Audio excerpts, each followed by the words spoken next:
This week, it's time to sell out for views. Hit the bell because... Hello, Dream! Thank God you're here. My audience retention was going down, man.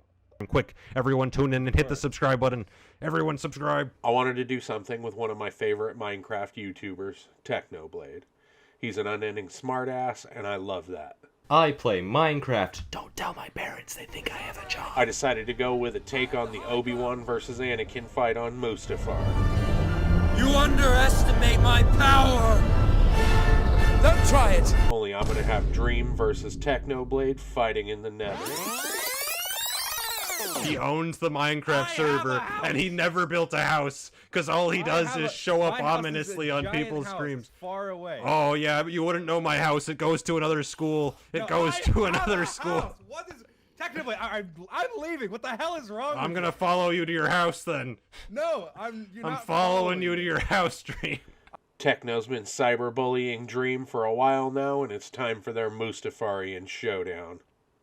I've wanted to do something with Minecraft style for a while now, and I've seen a lot of fan art for both of these creators, but not a whole lot with their actual skins and aesthetics.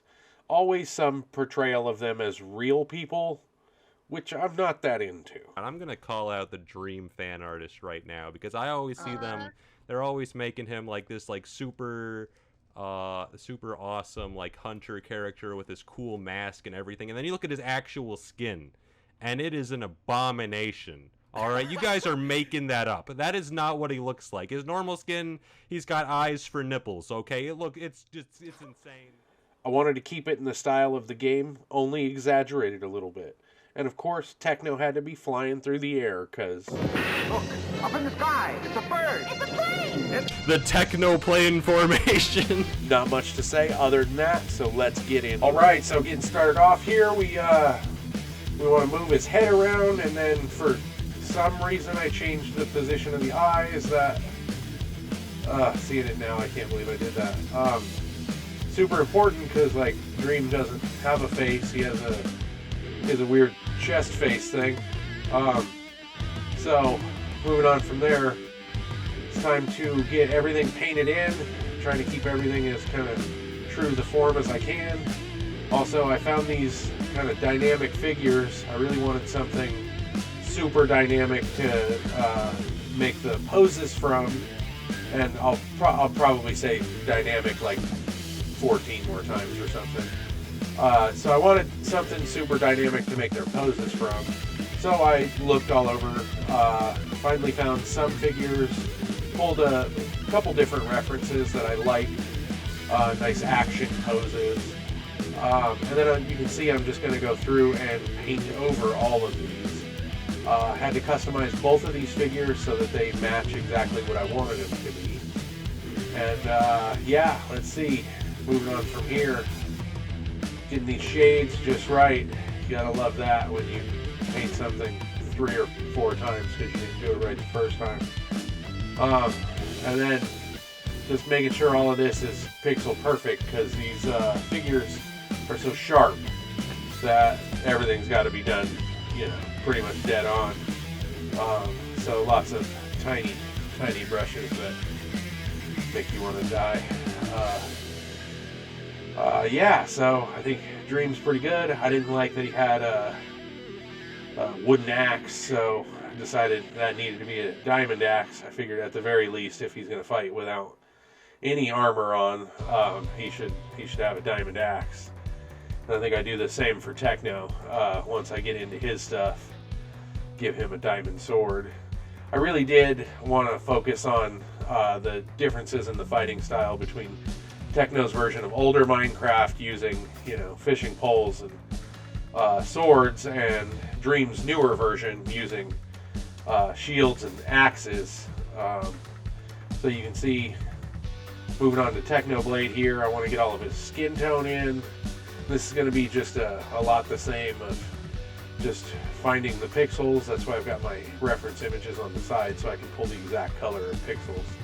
And then overpainting said pixels as we go. Techno's got some nice shading here. You can see one of his legs is 3-dimensional and the other leg was not, so that's weird. I went through and fixed that because I thought that was just strange. It's an odd choice that whoever did this original image made. Now we got to get his crown in, and then time to start making this skin look like a pig, because you know, the pig. Got that face in there. That was a fun jump cut. And then we got his fishing pole in as well. Then some nether background. This was more difficult than I thought it was going to be. Just a kind of mishmash of trash I had to throw in the back here. I wasn't super excited with that. Trying to get this with some lava down there. I want the ever-present element of danger. Then I figure we'll add some characters back here as well. Just getting them in, masked behind things, add some depth. And once we have that, it'll be time to move on to some shading and some highlights, because everything's going to need some good highlights, right? I'm using the good old two-step highlight method, where you do your really strong highlights, so your edges, the edges that catch light, and then you do the cast light, the kind of more reflected light from those highlights as it fades out across the form. Doing some of that, you know, so we're getting some super professional editing terms here. It's like I do this for a living or something. Maybe just barely. So yeah, moving on to Dream, we got him, made him darker so the highlights pop out. Same thing with Techno. And then we're gonna go through and do highlights on all the edges that would catch light from the lava. It's kind of hot in here. I really like that highlight on that fishing pole. Then again, the reflected light, doing all of that. Then we'll go through and we'll add some sparkle. We'll get some embers and some particles floating around, some smoke, maybe some bokeh from the lights. And then I'm going to go through and put some lens flares just off the shiny reflective things that are in here. And so we'll probably get to moving on to that next. And then once we have all of that finished up, it'll be time for good old helping of the Carry Me filter. You know how I like the Carry Me filter. Seriously, every Photoshop rendering you do should have some kind of filter over it at the end. It kind of just helps unify all of that. But the Camera Raw filter's got, you know, it's kind of all the filters wrapped up in one filter. So yeah, we love the Carry Me filter here. All right, we got that just about done. Here we go.